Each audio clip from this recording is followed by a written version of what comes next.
Good morning and welcome to Caretakers Corner, where we discuss everything that has to do with taking care of our elderly disabled parents, disabled spouses, and our adult disabled children, and ourselves. My name is CJ and I am your guide on this journey. And today we're going to be continuing, this is actually the second video in a series on how to recognize negative self-talk and how some positive ways of changing negative self-talk into positive self-talk. Negative self-talk, as I've mentioned last week, is a big problem for caretakers. We get run down, we get tired, and that's one of the first things that pops into our minds is, for some reason, is negative self-talk. You're too exhausted to do something, and instead of saying, I'm really tired, you go and say, I'm a failure because I haven't managed to get all this done. That's negative self-talk. So today, we're going to discuss what's called the best friend litmus test, And what this basically is, in the most simplified version, is if your best friend came to you and they worked 12-hour days and then they came home and they did caretaking and they had to get medicine and go do grocery shopping, and after 16 hours of a full day, non-stop since the moment their feet hit the ground, would you look at them and tell them the fact that they were exhausted and needed to go to bed was because they were being lazy? Or would you tell them they deserve to go to bed because they've had a full, complete day in which they've been running around like crazy? Think about that when you start telling yourself this. You wouldn't tell your best friend they were lazy. Why would you tell yourself that you're lazy? And that's basically what this test is. Just reframing whatever you have in your mind with how would you do that if that was your best friend that was saying that to themselves. You get mad at them. You go, you're crazy. You're not lazy. You're exhausted. And this is one that I do to myself all the time. Not the test, but the negative self-talk. Recently I've been very ill, as you can hear, and I keep constantly doing it. I'm trying not to, but it's like I can't do what I normally do because I just don't feel well. And everybody's like, no, you're just exhausted, you don't feel well. And it's like, I feel bad because I'm not able to, like Barbara had to make her own breakfast one morning because I just was too exhausted to do it. And I just didn't have the time because I had to get to work, and I overslept because I was just sick. And I felt horrible. Barb's like, you're sick, you're exhausted, just relax. And that's even after I wrote this video out. So this is an ongoing thing that we have to do just constantly. We have to try and remember to do it because we are very good at constantly having negative self-talk. We're not very good at noticing it until we're far into it. But what we need to remember is once we notice that we're doing it, we need to change our mind. We need to be mindful of it and then change our thought process the moment that we notice it. So here are a few ways of doing that. Number one is identifying the inner bully. If you want to, give it a name. That inner voice in your head that says you're constantly failing, you're not good enough. How can you be doing this to yourself? You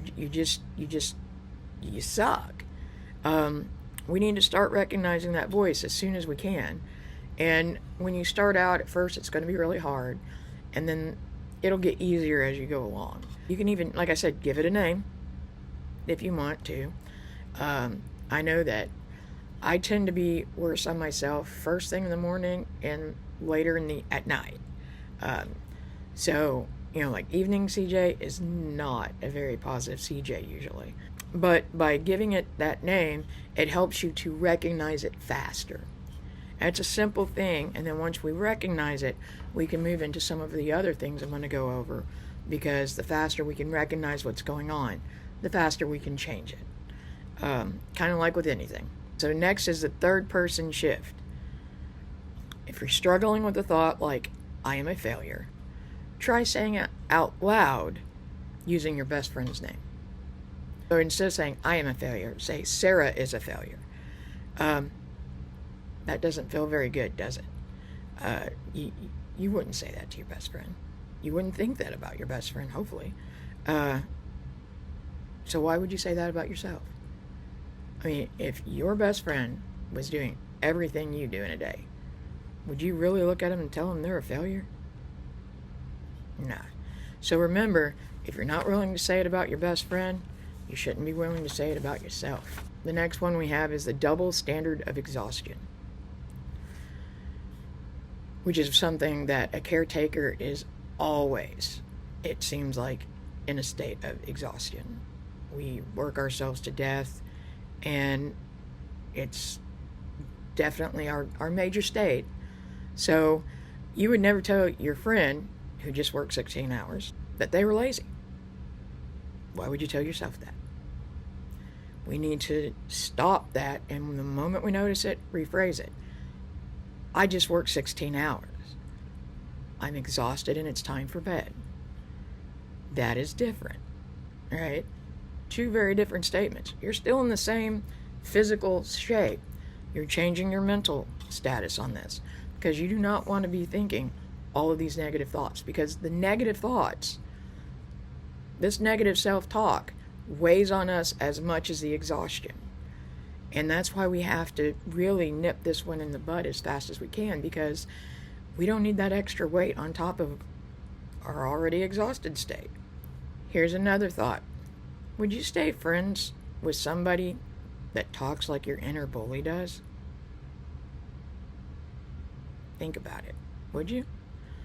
That's a lot of toxicity. You'd never do that. I mean, I personally don't like being around a lot of negative people in my personal life, because you are, they say you are the result of the people that you are closest to, the 5 people you are closest to and spend most of the time with.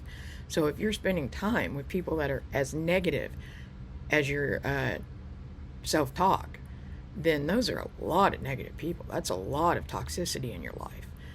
And I mean, sometimes the people that we are taking care of can be negative, especially when you get into parents who are stuck in their ways and everything, and they may be very negative individuals themselves. But other than that, would you really want to be best friends with somebody that talks like your inner voice does? So why would you carry that in your own head? So that's another thing that we need to think about. When that negative voice starts, just say, hey, stop it. I'm not listening to you today. We're not going there. We just got to vent. And by venting, we can get rid of everything. When a friend vents to you, you see the whole picture. Their hard work, their stress, and their love. When you talk to yourself, you often only look at the mistakes. You don't look at the full picture. The litmus test forces you to look at the whole picture of your day. So if you're going to vent in your own head, think about venting to your best friend. Think about using your story as your best friend venting to you. Would you think of them in a negative way if they had a bad day and needed to vent? No, you'd be fine with that. So look at your whole story. Tell everybody everything. Tell yourself everything about your day. I know this sounds weird, and you're going to feel like you're spending a lot of time talking to yourself. But you really want to work through all this. The most important thing to do is, if your friend was talking to you and saying that they felt like a failure, that they felt like they just were messing up left and right, you would tell them that they are being humanly imperfect, but they're doing the best they can.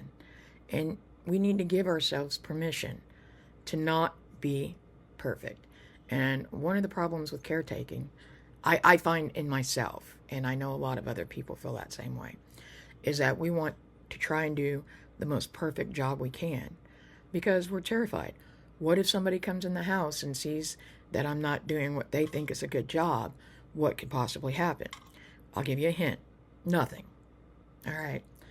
If you're trying and you're doing the best you can, then just accept that your house is not going to be perfect. You're not going to do the greatest job in the world.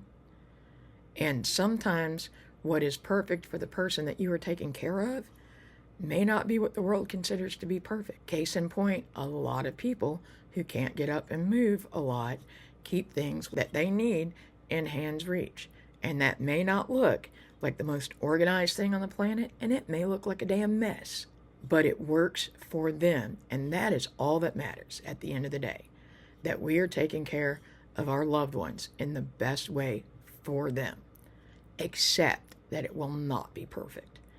That is the number one thing that we need to do as caretakers, because that's where we get most of our negative self-talk, is because we want everything to be perfect and we can't do it. All right. Case in point, where I've been sick a few days. Yeah, I haven't been doing anything perfect. I still have clothes in the dryer that I have not folded and put away. So if that tells you anything, we're often great at giving advice, but we are not often very good at taking advice. So let's use the advice mirror. What would you, if your best friend came to you with whatever your situation is and asked for advice, what advice would you give them? Go to the mirror and give it back to yourself. We are terrible as humans. We're just bad about taking advice. Great about giving it, bad about taking it. So let's just think about reframing the advice we would give our best friends. If your best friend is in a situation where they're tired and exhausted and just needed a rest, they have a whole lot of stuff they have to get done, and they want to keep going and going and going, what advice would you give them? Go to the mirror and give that to yourself and take that advice. Go make that cup of coffee, sit down, relax. Remember, you got to take care of yourself before you can take care of anyone else. I go to yoga twice a week. I try to go to yoga twice a week, all right? I've been sick this last week and bad weather, as most of the United States does right now. And I probably won't be going this week, but I do try. And I have let everybody know that on those days, that's what I'm doing. And it's not me being selfish.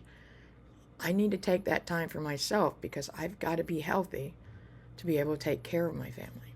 When I went to tell my mom about this at one point, I think maybe it was my stepdad. Anyway, one of them was like, well, what if I need you and everything? And it's like, no, this is what I'm doing on this days. Mondays, Wednesdays, yoga. Tuesdays, Thursdays, gym. Work everything else around that. And some people will feel guilty because they're being selfish.